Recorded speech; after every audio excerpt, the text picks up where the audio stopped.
Hey, welcome to High Resolution. My name is Bobby Ghoshal. And I'm Jared Erondu. Every single week, we sit down with a master in the design industry. If you guys are liking the show, please rate the podcast on iTunes, on Overcast, on Pocket Casts, comment on all the casts, anything you're listening to this podcast on.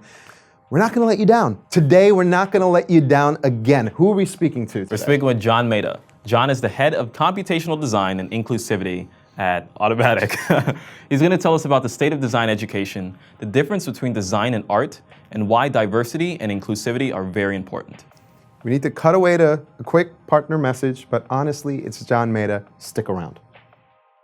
For decades, design has impacted how we live. Now it's beginning to shape how we work.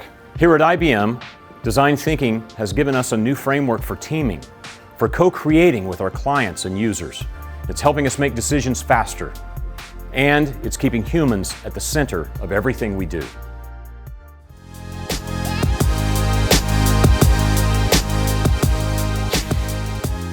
John, it's great to have you. Glad to be here. So first question, what's one thing about design that's clear to you that is not so clear to other people? Design's about the customer, not just the user.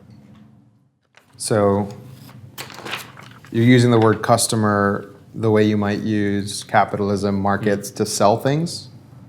No, well, design's always been about selling things, even back to the era of the Bauhaus. But somehow design became disconnected from its capitalistic sort of frame. Do you have an example of that? The Bauhaus was created to enable German factories to create better wares, better marketable wares, in reaction to the excellence of the British, who in the mid-1800s needed to beef up their game against the French, who were selling things much better than the British, the Germans. So it's always been an economic play. I find it very interesting how that history has been disconnected from that moment to today. And now it's changing. Especially now, especially in digital design, where the discussion around design tends to be around the facade and the look, not the business, essentially. Well, it's because most of the technology-based design came from research. I was in research, and we had this field called computer-human interface design, or human-centered design. It was because nobody was using it, and it wasn't very valuable. But now it's very valuable through smartphones. So many people can access this. So now it's become a customer question, not just a user question. So speaking about the research, you were at MIT Media Lab in the 80s. I believe you joined 96, like the research side, and you were there for 12 years. Yeah. I mean, this is in the 90s. Like, I'm really curious what you were working on and what were you focusing on there? Well, in the 90s, I was the guy who said that designers should program, and people who could program should design, which was very unpopular. But I had a great research team, people like Ben Fry, Casey Rees, Golan Levin. They kind of went off and built the field of computational design. And I think today we can look at things like Arduino, processing, things like that, coming from that era. But it took people who could go across fields to break down barriers to make that happen. What's the kind of research that you saw? I mean, that must be fascinating. So we saw everything from 3D printing to IoT to like piezoelectric things in your shoe. I mean, and that was in the 90s and 80s, right? It was all being invented, but it wasn't until I got to Silicon Valley where I realized, oh my gosh, it's happening at scale. So I was like, oh yeah, I remember that. That happened like 20 years ago, or that happened 15 years ago. He was, no, this is brand new. Yeah. And I was like, no, it actually took a while to get there. Yeah. Is there a moment when you say Silicon Valley, you're talking about your time at Kleiner Perkins? Yeah. Did you see what was a technology that you saw there that just took you right back to the 80s and you said, I actually put that on my face, or like I touched this 30 years ago? Anything involving cameras and real-time streaming. It's like, oh my gosh, this is great company. They got this thing you attach to whatever, your cameras or whatever. Like, oh, we saw that. 15 years ago. I can't imagine your face like in those interactions. Like they're telling you this to you like it's brand new technology. I know. It's like, are you ready to be mind blown? They're like, okay, you don't get it. You don't get it. Yeah. I don't get it.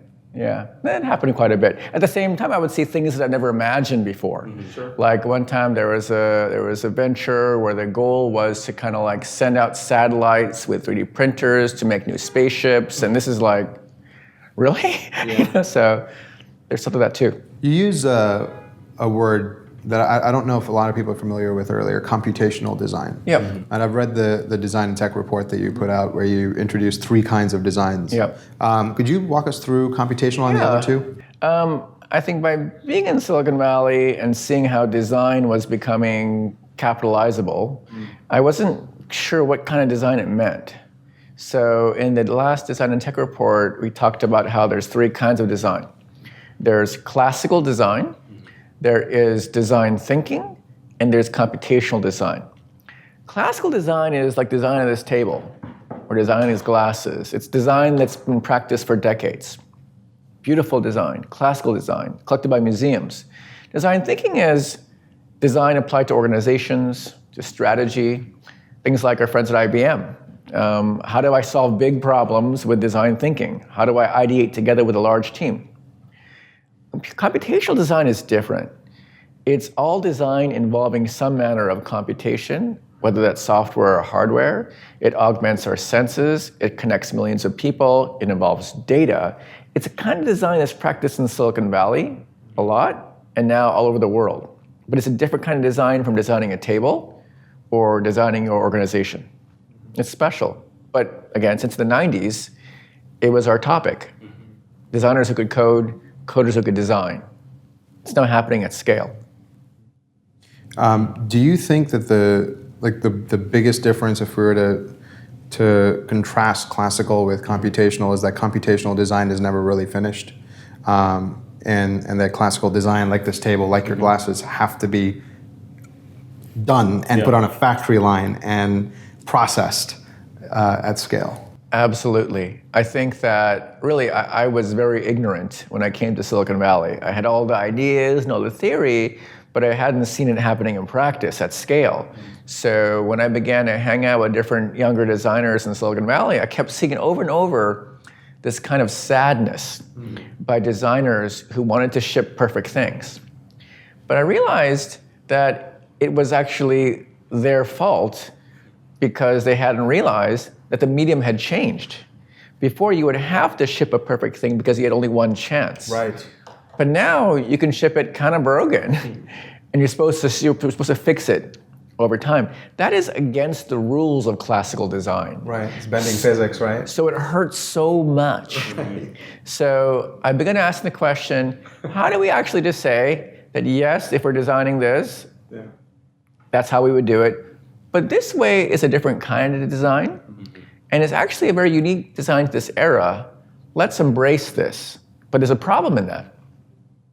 I'm curious the question a designer should be asking themselves if they are that person who is longing for classical design again, right? Like, I mean, it's just very interesting. I hear designers say this all the time where it's like, I had the entire concept in my head, like it was perfect and we couldn't get it out there.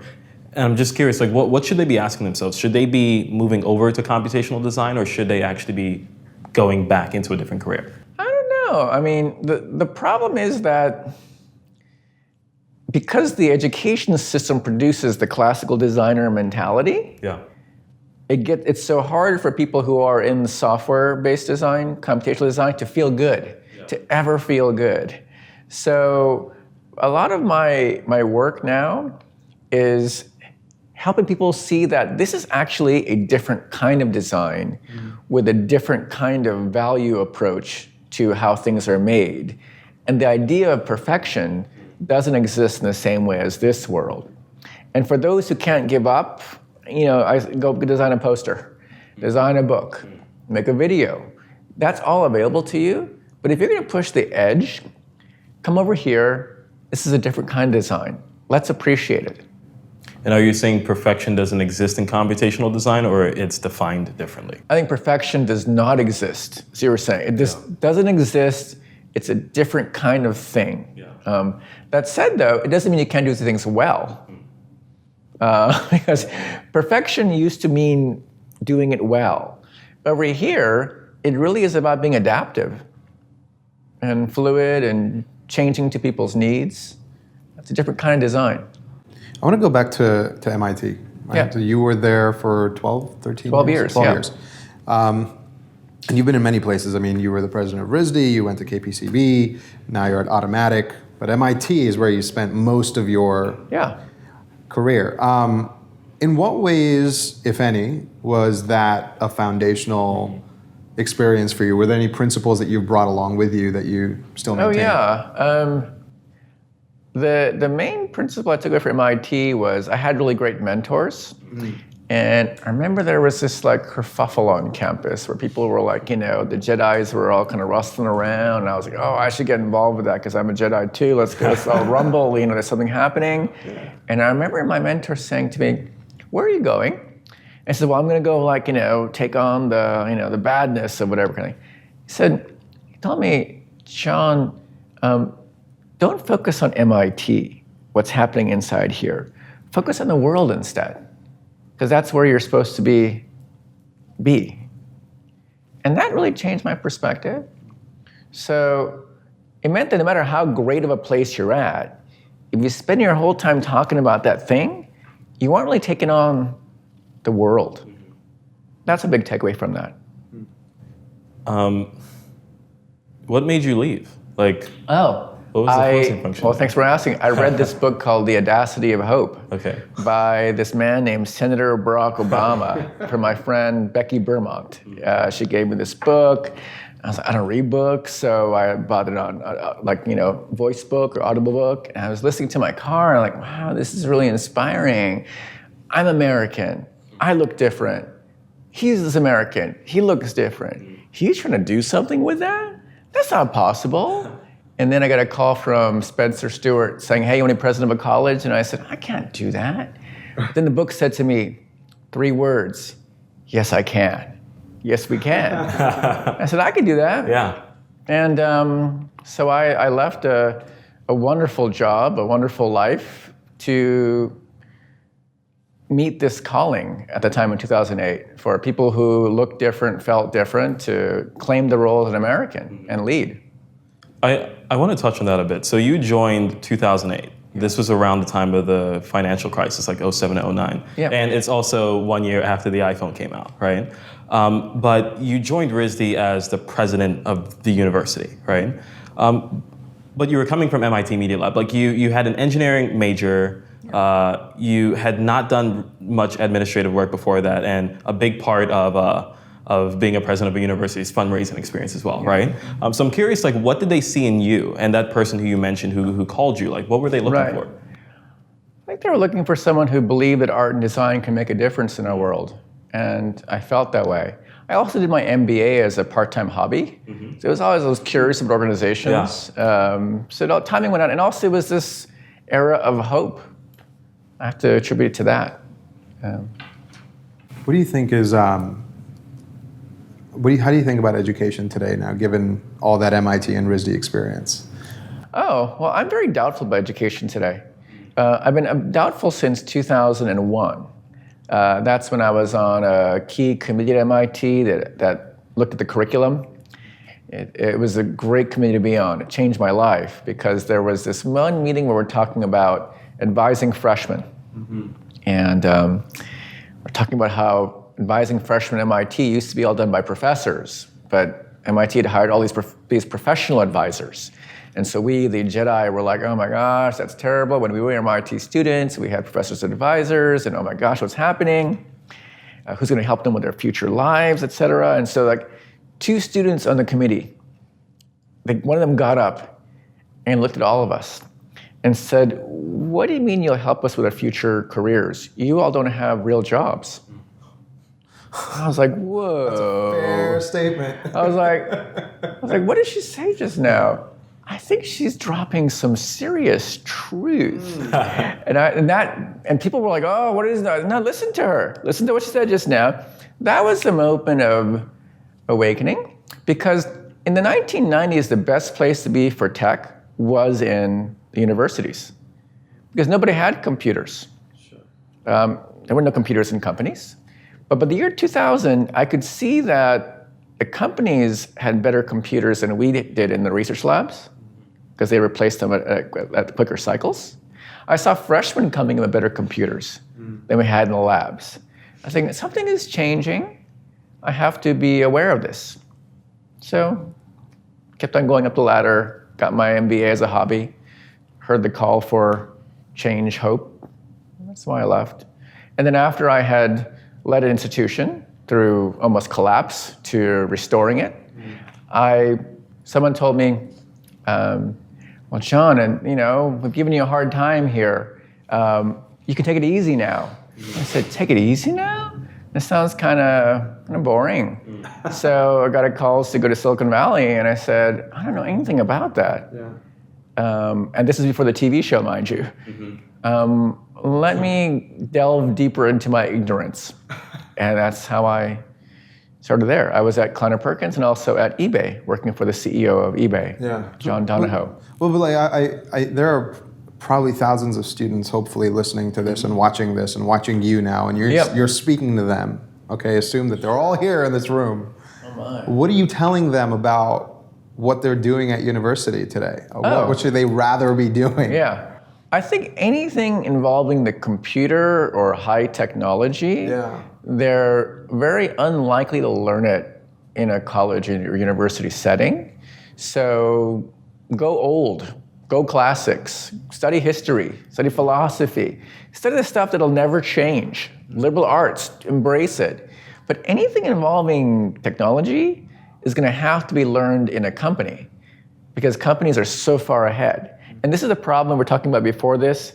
This idea of vocational education is looked down upon by so much of the elite world. Right. The reality is that when it comes to high technology, if you aren't at the cutting edge of Moore's laws doubling every 18 months, if you aren't in industry serving millions of users simultaneously, you kind of are working in a fictional world of technology. So learn the older stuff, and do a lot of internships, work in tech, learn it there. Be humble. Someone told me the biggest problem they see with the college graduates from top programs is they don't come out very humble because they've been taught that they've learned the best stuff in the world and they have this Jedi sword and it's so amazing, but they've never used millions. Is the Jedi sword the diploma? Is that what that is? It's a diploma, right? But in reality, they've never worked with, as you've worked in your careers, millions of users simultaneously. Right. They've never analyzed data streams, never run queries on that. They've never had to do that. So it isn't their fault, but that gap is only growing. It's a trade-off though, because if you don't have the degree, then hiring managers are going to look to your experience, right? So, obviously people have found their different career paths. I'm self-taught, he's self-taught. And there are many people watching this who are on the cusp of deciding whether to go to get a design degree or to just fake it until they make it, right? But outside of going back to the classics, not fake it until, do the work, right? Outside of going back to the classics, history, philosophy, what else can they be doing so that when they set foot in an interview with a hiring manager? Yeah. Well, it depends where they're going to work. Yeah. First of all, I always suggest to people that instead of going to graduate school, they should build a startup or be in a team of a startup. You'll learn more and it costs less. You'll eat the same food, instant ramen or bad food like that. But it's also which companies do you want to join. If you want to work at Google, et cetera, whatever, there are these biases to what schools you go to. Yes. That's why I joined Automattic, actually, because the founder doesn't believe in all that. Doesn't believe in what school you went to or all that stuff. It's what can you do? So some companies are like that. So choose a company that isn't so biased. Isn't it so interesting, though, that vocational schools are good? Vocational schools have a place in time when someone knows what they want to do and learn. They should invest in going to a school maybe that teaches them how to go deep on that thing. Right. But general schools are better maybe at giving you the entire lawn to graze on, so that you can kind of find the patch of grass that speaks to you the most. The sweetest patch of grass before you. Well, is that how you think about it? I mean, university and colleges are basically a network you pay to get into. So it's a different product. I do think that the a la carte random sort of like boot camp experiences, they are companies. Right. So you should be wary of what you're getting from them. If you can work in a real technology company, work in a startup, but don't rely on your learning from this. Like if it's a Jedi saber, it's a Jedi little knife. It doesn't matter. It's the real work experience. Yeah. Like I have learned so much at Automattic the last 6 months from all of my peers who are working there. I'm like, wow, I wish I knew this before. And I'll sit there listening to people like my team, like Kelly, Bree, Mel. Like, what did you say? I gotta look that up. I'm catching up. So many people see you as a mentor, as a distant mentor. How would you tell them to find, we don't have to stay in technology here for a second, just as a human being, how would you tell a human being how to find the thing that they love to do? And what is the right time to do that? Like, what is the right way to do that? What is the right time to do that? Oh, so glad you asked that. Well, first of all, I did mention that I'm relearning stuff, so Absolutely. people like, you guys are my mentors now, so I'm like, let me take a move from them. That's a quote that's going to go on my bio. Exactly. John Maeda said this. Bi-directional. Really, it's just like everything I thought I knew, I'm not sure about anymore. The one thing that I do say to people who are asking what they should do, I always tell them, be sure you can make enough to eat. Because if you're counting on starving to get that thing done because you saw a movie or you read this book about this amazing person who starved their way to success, you should rethink it because that book is not correct. They somehow had a leg up to getting there. Maybe their parents helped them or their nephews helped them, their uncles, it doesn't matter. They got that help somehow and they were able to eat. Because if you cannot eat, you can't do good work. And I learned this from Paul Rand, the designer. He told me that you have to be able to do work that you don't like to do sometimes to pay the bills. And if you paid the bills, you can now go doing things that you want to do. If you grew up lucky to have a trust fund, you never have to do that. It turns out that most successful artists, you'll discover that they usually came from some very good trust fund background or came into some wealth in some time. So the thing you think is starving artist doesn't really exist. It's very rare. It's like maybe 2 or 3% of the artists have made it from left field. I'm very curious what the second thing is. You mentioned the first one is make sure you have enough to eat, right? And I'm just thinking back, I'm half African, I'm half Nigerian. And culturally, for that side of my family, they tend to push their children towards careers like medicine, law, science, nursing, because the thinking was you will have enough to eat, right? Like it's almost a guarantee, right? So I'm just thinking, like, I know I have an aunt watching this right now who's just like, that's what I've been telling him since he was 2 years old, you know? But that doesn't compute out to the kind of work I do today, right? So coming back to like that, you know, the example you gave with Paul Rand, where it's have enough to eat so that you can do the things that you love or want to do. How can you turn the thing that you love or want to do into your full career? And is it always possible? Well, the nice thing about if you've earned enough, like excess capital, you can now theoretically coast for a longer time. You can buy 2 years instead of one hour. So it really is a question of, if you have this freedom, now when you're in this creative space, you don't have to give in. Do you know what I mean? Like, let's say I wanted to do this so badly, and but I need this and this and this, and so I'm going to have to, you know, negotiate it down to something worse than I wanted to do. You don't have to do that if you have capital. If you have capital accrued, you can now apply it to what you want to do. But when you try so hard to turn the thing you love into this, it's very hard. That's why I loved when Paul Rand, at the age of 82, gave me The Secret. An 82-year-old super successful man, he's all self-made. He said this is what he realized. So I live by that. I don't look for how to turn this thing into this. If he couldn't do it, I don't think anybody could do. What was your relationship with Paul Rand? I found him in a book. I was a regular MIT computer science student. I found his book in the library just like a few blocks away from here. I was like, whoa, this guy's really good at design. What is this design thing? You know, I'm good at making icons and whatever. Like, oh, I really suck. You know, I was like, oh, this is really good. That's really bad. And I was like, oh, who is this person? And that was in the 80s. Yeah. And then years later, I was befriended by the Paul Rand of Japan, Iko Tanaka, and he introduced me to Paul Rand. And it was an amazing opportunity because I found him in this book. And suddenly I'm meeting the guy who made the book and pulled me into design.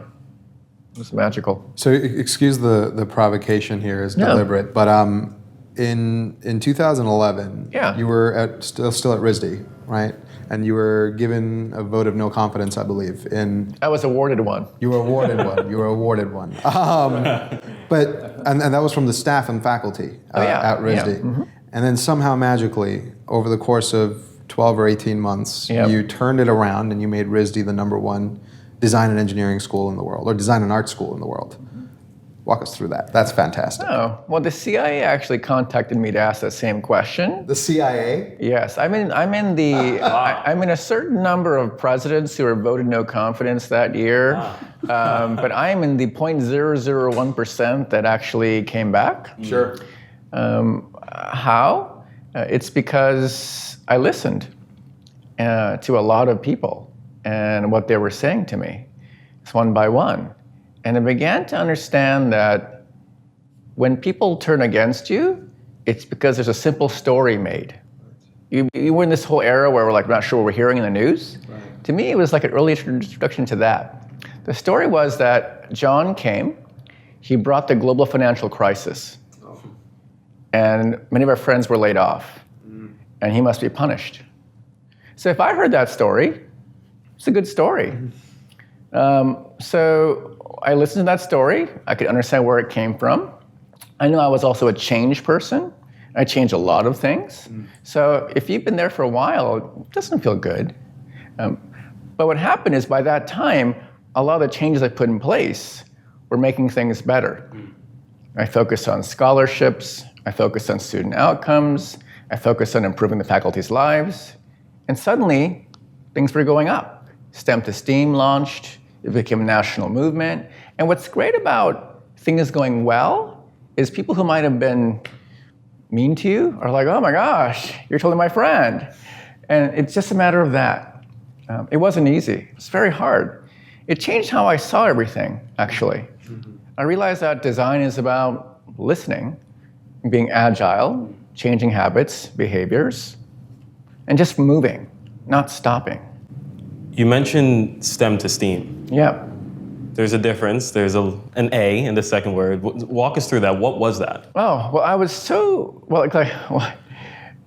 RISD's positioning moved up because I was able to see what's in it and just share it with the world. There's this place called Edna Lawrence Nature Lab, where it's a facility where you can check out cadavers, not human cadavers, but like animal cadavers. Yeah. It's a little bit strange, but it's interesting. But it's where artists learn to see things with their eyes and their body. And so I saw over and over the connections between art and science. And I was talking to so many art teachers in America who were losing their classrooms because STEM was more important. So we'd have art school classrooms turned into chemistry labs, and art was off the curriculum. So I saw the need to take this idea of art, which is close to science, and position it near STEM. And if STEM is important, why can't STEAM be important?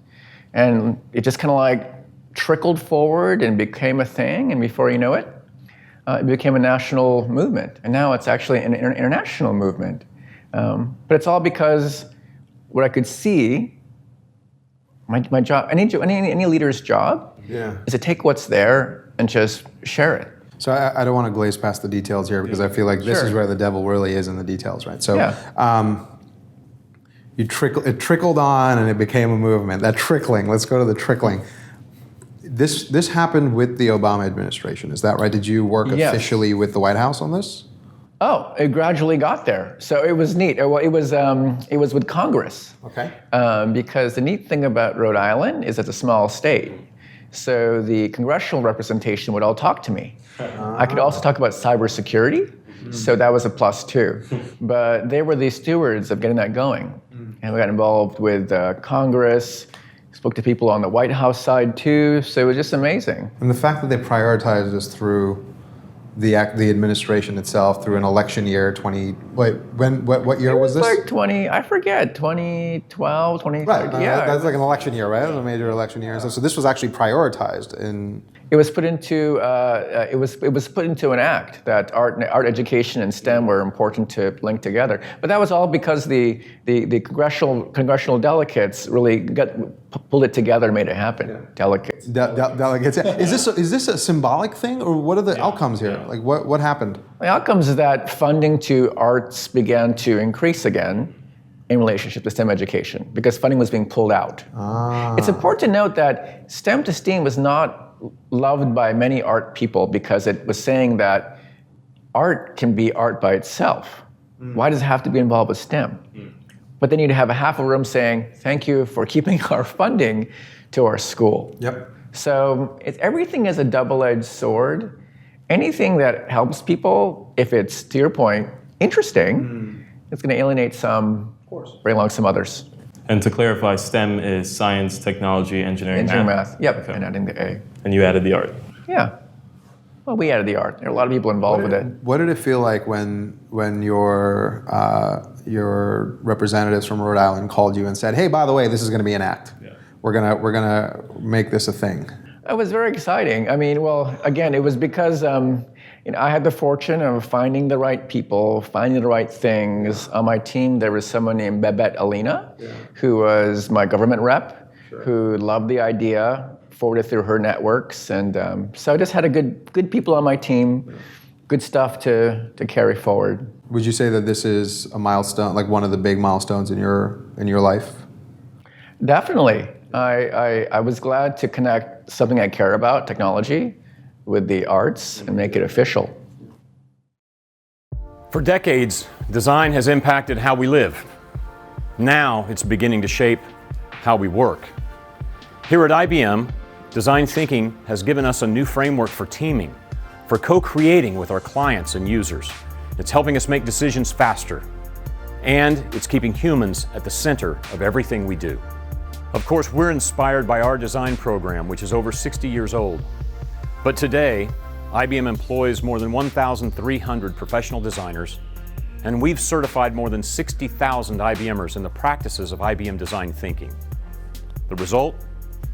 Diverse teams working more closely than ever with our clients, their users, and our partners to create modern solutions that provide differentiated, human-centered outcomes to the world. We'd love to share this story more closely with you, and I hope to see you soon at one of our IBM studios worldwide. We'd also like to thank our friends at InVision for their support.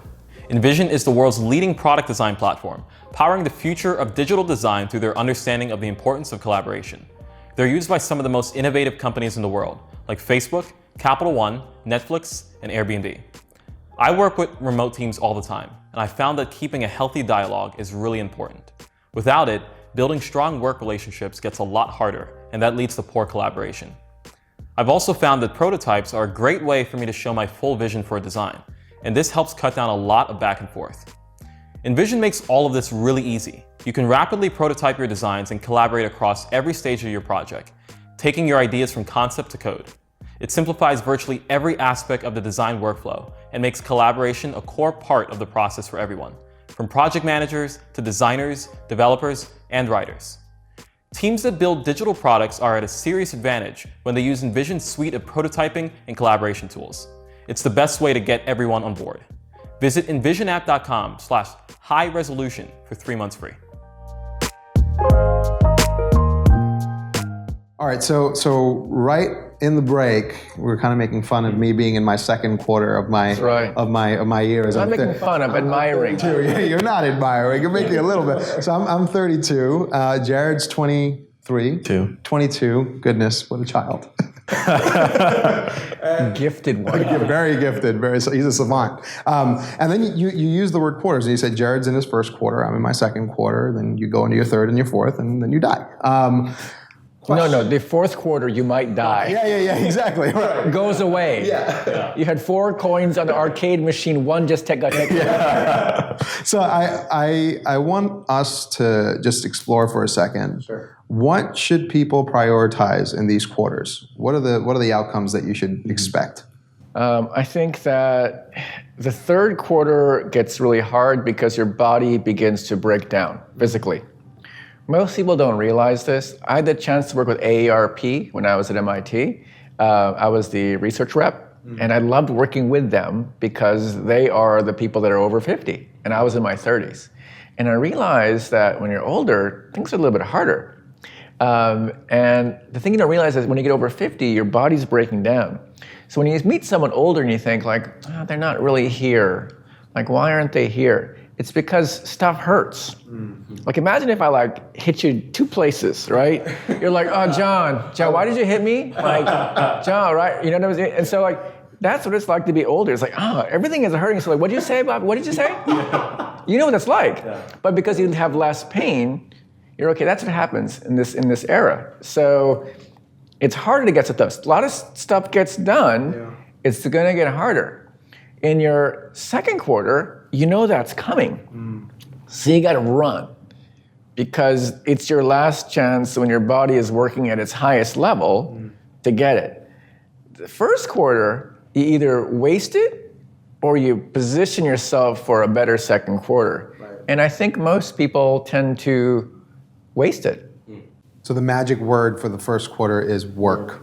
Work. Gotta work. Did you get that? It's just like write that down. You gotta work, which is hard because you're like, oh my gosh, life is so good. Look at this TV show; it's amazing. Look, I can now binge watch it 7 times, and so it's hard to escape that great place of non-work. I mean, it reminds me of a football game, right? The first quarter, you get on the field, you have full energy, right? You get the ball, you snap it, and you're like, it's okay, we messed up. Like, it's still the first quarter, right? By the time you get to the third, come back from the half, your body's breaking down, right? You've been hit in 2 places 10 times, right? There you go. So, great analogy. Unless you're Tom Brady. And then you don't get touched. And then we're in Boston right now. Yeah, we're in the land of Tom Brady right now. All right. That's a great point. Yeah. So, now coming to where you are today, you're at Automattic, right? You joined to head up computational design and inclusion. Yeah. We already defined classical computational design thinking. So we know the computational design part. That makes complete sense. Yep. The inclusion. I'm really curious why you chose that, because I heard in interviews that you came up with your own title, and why you decided to prioritize it. Yeah. Came up with it because I was in Silicon Valley, and I noticed how less diverse it was compared to even MIT. In MIT in the 90s, there was a president named Charles Vest actually, who prioritized MIT's laboratories to be equally outfit for women and men. It wasn't that way. And there was data that proved it was not that way. And so Dr. Vest came out and said, this is a report we've had, we're embarrassed, I'm going to fix this. And so I've known about these things for quite a while, but I went to Silicon Valley, I noticed that, wow, I'm meeting a lot of good-looking Caucasian men all the time. I don't meet people who are not, well, even good or bad looking, I don't know, as a known. Why is it that, how come it's like this? So, whereas most of my friends are women. So I didn't understand that and began to think, this is an issue, I'd like to get involved with this. And when Matt Mullenweg asked me to lead design, I asked if I could add the word inclusion in there. And he said, sure. What does that mean? And I said, well, design is about inclusion. Designers are always inclusive. It's because it's how they survive. It's how all great artists were made. You know, when you think of Picasso, he went to Africa, he changed everything. You think of Frank Lloyd Wright, he went to Japan. Creative people are amazing remixers, and so they need to be diversely oriented. So that's to put them together. diversity and design and inclusion. For a company that does prioritize inclusion and put someone like you in charge of it, what are the advantages? What are the new principles that you bring to the company, and then what are some of the advantages of those principles? Whoa. Well, I will tell you that by having inclusion in my title, I have to hold myself to a higher standard. Of course. That was new to me. Hey, he's a design person. I can say this, design and inclusion, but whoa, what did I say? Like, what did you say? Like, what did I say? Being called out on different things that I might say, like I might use the word crazy, which is a terrible word to use, as you know, for someone who's mentally ill. Sure. Or the word blind spot, often used in diversity inclusion, but if you're blind, that means dumb. So what's a better word? Lacuna, it turns out, is a better word. So finding better words to be more inclusive is what I've learned by having this in my title.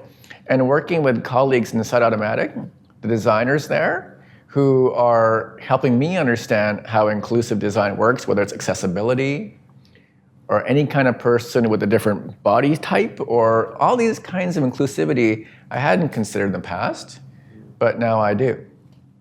So there's a business leader watching this right now and listening to you talk about inclusion, right? And you've spoken about some of the advantages to having it. Obviously, you build better experiences because you, as you spoke about designers being remixers, like remixes tend to be pretty nice, right? But what's a first step that a business can do? Yeah. Well, is it hiring someone? Is it putting it in someone's time? Like, I will say that as far as I know, there is no single answer to improving a company's take on inclusion. I would say that the winning formula does involve having the CEO care about it, because if the person at the top cares about it, it tends to be prioritized. Other than that, I think any other strategy, like hiring a person, putting them there, having like things on the wall, don't really mean much unless it keeps coming from the top. I know when I was president of RISD, it was my focus. It was a key thing. Once I left, things changed a little bit. It happens. So, the CEO caring about it makes a difference. Also, I'm a big advocate for white men. Yeah. Because when we talk about diversity and inclusion, a lot of people who don't look different tend to feel excluded. And people tell me, well, that's okay because they're privileged, so they shouldn't get to be in this. Yeah. And my point is, well, that doesn't seem very inclusive. So how do we all come together? How do we all come along? And so one thing I love about the company I'm at, it's people in 50 countries. And so I can ask the question, there's a diversity of how international we are. Yeah. They may all be white guys, but they're all white guys from different places. Yeah. And when you can do that, and someone can say, yeah, I'm different, letting that come out is so important. To assume that someone looks different, therefore they're diverse, isn't a good thesis. Yeah. It's how can I hear your story? Like, what made you think that diversity was important? It turns out that the stories that they have are all over the place. For instance, the CEO of Sonos, Patrick Spence, he's a white guy, and people ask him, why does he care about diversity and inclusion? I said, because he's Canadian. Because if you're Canadian, everyone assumes you're American, and so he's so used to hearing people, josh about Canadians. Yeah. So yes, it isn't the same as someone's individual difference, but at least they know what it's like to feel different. I feel like it's a clarity around the definition of the word. Like when you hear inclusion and diversity, the thing that people instantly think about is either gender or race diversity. They don't realize that it's everything. Like you and I are completely different. Yeah. You and I are completely different, right? Like we share things. We're both designers. We're both males. That's about it, right? It's pretty interesting. It's like at MIT when I used to run diversity culture type of things. There was a student who was Native American who came to our committee, and he described what he'd went through, and it was terrible. And I was the chair of the committee, and I said, "Well, I'm Asian. I've experienced being called a chink and all kind of things." And he said to me, "But that's immigrant racism. I've experienced indigenous people racism." That's where I realized that everyone's pain is different. To your point, it isn't the same. But we have to hear each other's pain, otherwise we can't get past it. I want to just jump to a quick topic that might not seem as deep but is important, and then I want to jump to community questions, all right? You do the Design and Tech Report, which is a fantastic read. You've been doing it for how many years now, John? Oh, it's going to be the third year this year. Third year. What are some trends that you've noticed, specifically in design and design leading some of the conversations in businesses today? Well, I'm really excited because, on this diversity topic, one of the questions we're asking people, design leaders in particular, is does diversity matter on your design team? I was just wondering what people thought, and sure enough, over 90% feel it's important. In a small dinner I recently hosted, it was 100%. So again, why is that? It's because creativity and diversity are interlinked.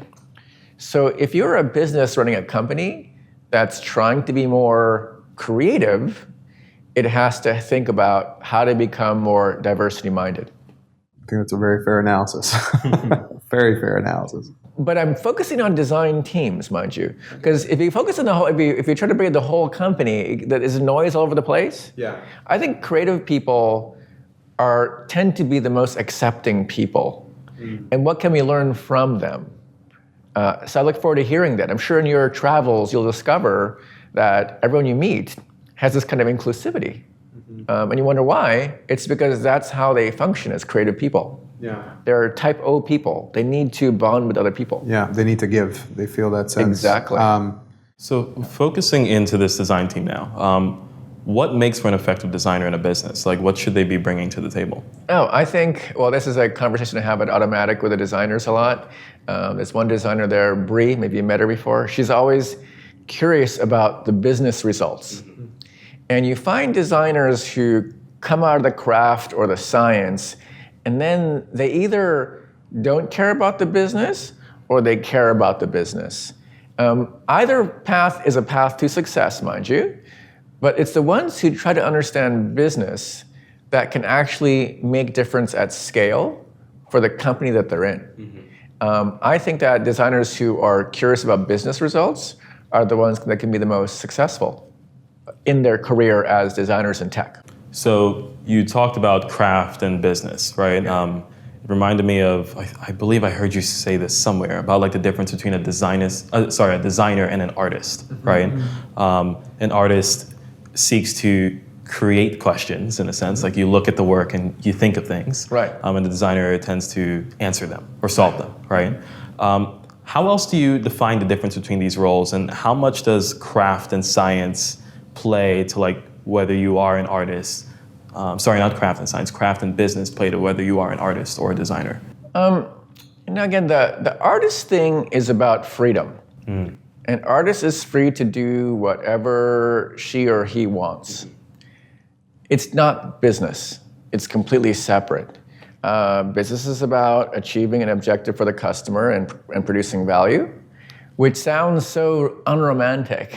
But we used to love buying Apple products, and still do in some cases, right? It's like, I love that stuff. It stands for something. I'm irrationally paying this much more for it, but it's so amazing. So that's more than just business. It's something more. It's love. It's art. And it's important for designers to understand, and I can see designers all over the place catching on to this point, that you have a CFO might just be a spreadsheet person in your mind, but they also may be an artist. And that they're asking, well, what if we did this instead and change this, whatever, this way? There are CFOs who can think that way, and they're the ones who can't. In the same way that a designer may be very methods-based, or can be much more generative. So being open to that kind of business thinking as not just all one size fits all, there's an incredible business people out there. And outside of having an understanding of the business's goals and focusing on those things, what are some other things that you feel designers are overlooking right now that might be costing them credibility within their companies? I think that designers are a lot like engineers in that they're both generally introverts. They like to make their stuff. It's like so good to make that stuff. And designers are different than engineers in that they like to introvert together. So they like hang out together, but they're all introverted. Okay. I think that to be successful in a company, you have to network. connect to different parts of the company. And if you choose to be an introvert, you're reducing the success of your design inside that company. So come out of your bubble, talk to the people in finance, talk to people in support, do some support. I love how at Automattic we're all required to do customer support. So get out of the design bubble. It's safe and happy, but it will make the company better. So John, in this next segment here, we source questions from the community. We have 4 questions that could be rapid fire. Whoa, this is like virtual, like remote. Yep. You're going to be okay, I promise. It's like there's no Twitter, but it's in your mind. That's the future. I have a chip in my mind right now that's talking to the internet. Yes. That's pretty cool. So we have 4 questions, okay? You can answer these quickly. How should designers explain the role of design to people in their business? Well, I'm not too shouldish. I would say that design is the ability to make something more relevant to someone that they understand, period. I say that because a designer can't just make something great and not knowing the person can make something relevant. They know something about that person, they can create relevance, they can create more relevance with their gift at the ability to craft a relationship between that person's mind, body, soul. It's a special skill. The second question, have you noticed any trends with how design teams are organized at companies? The biggest trend I notice is that people want to look for the answer. There's all these Medium posts, books, blogs, there's like, compendiums. There's your thing. You have a playbook. People look in there for like, how do I design it? People are looking for the answer, but there is no answer. That's why there's this thing called business school. That's why I went to business school, to realize, there is no answer. The era changes things. The people in the team changes things. The ecosystem changes things. People are hard to predict, so you have to be a good leader who is listening to all your people. Again, through my own failures, I had to learn that. I have to listen to every person, or I cannot lead them. The third question is, when you're the only designer at a company, how do you convince the people in the business of the value of design? Wow, that's a good question. You should have joined the company only if the CEO understood what design is. Otherwise, they're not going to get to blossom. So you don't think it can be taught? I think it's hard to teach a CEO because they're busy. It isn't a matter of you get it, I don't get it. The CEO is really busy.